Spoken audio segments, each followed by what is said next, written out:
జై శ్రీకృష్ణ. ఇవాళ ఒక స్పెషల్ వీడియో అనమాట, లంచ్ స్పెషల్. ఏం లేదు, ఈ లంచ్ తినడానికి నేను కాలేజ్ నుంచి అయితే చాలా హ్యాపీనెస్తో వచ్చానమాట, ఎప్పుడెప్పుడు తినాలా అని చెప్పేసి. అంటే మనం చాలా డేస్ నుంచి ఒక ఫుడ్ కోసం వెయిట్ చేస్తూ అది ఈరోజు తింటున్నామంటే మనకు ఒక హ్యాపీనెస్ ఉంటుంది కదా, అలా అనమాట. సో మా అమ్మమ్మని నేను చాలా డేస్ నుంచి అడుగుతున్నా పులిహోర కావాలి అని చెప్పేసి. నేను వెళ్దామంటే నాకు హాలిడేస్ లేవు, వెళ్ళలేదన్నమాట.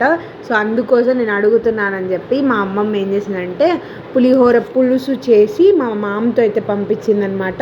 సో నా కోసం అని చెప్పేసి ఫుల్ హ్యాపీ అనమాట. మంచిగా ఇష్టంగా చూడ ఎంత బాగుందో పులిహోర. మా మమ్మీకి ఈ పులిహోర రాదనమాట. సో మా అమ్మ చేసినది నచ్చిందని చెప్పేసి అదే పని తెప్పించుకున్నా. చాలా చాలా బాగుందనమాట, ఫుల్ హ్యాపీ. సో మీకు ఇలాంటి మెమరీస్ ఏమైనా ఉన్నాయేమో కామెంట్ చేసేయండి. సో అడిగినాక తెచ్చిచ్చారు, ఫుల్ హ్యాపీ అనమాట. మంచిగా కుమ్మేసా. థ్యాంక్ యూ అమ్మమ్మ అండ్ థ్యాంక్ యూ మామ. Bye bye.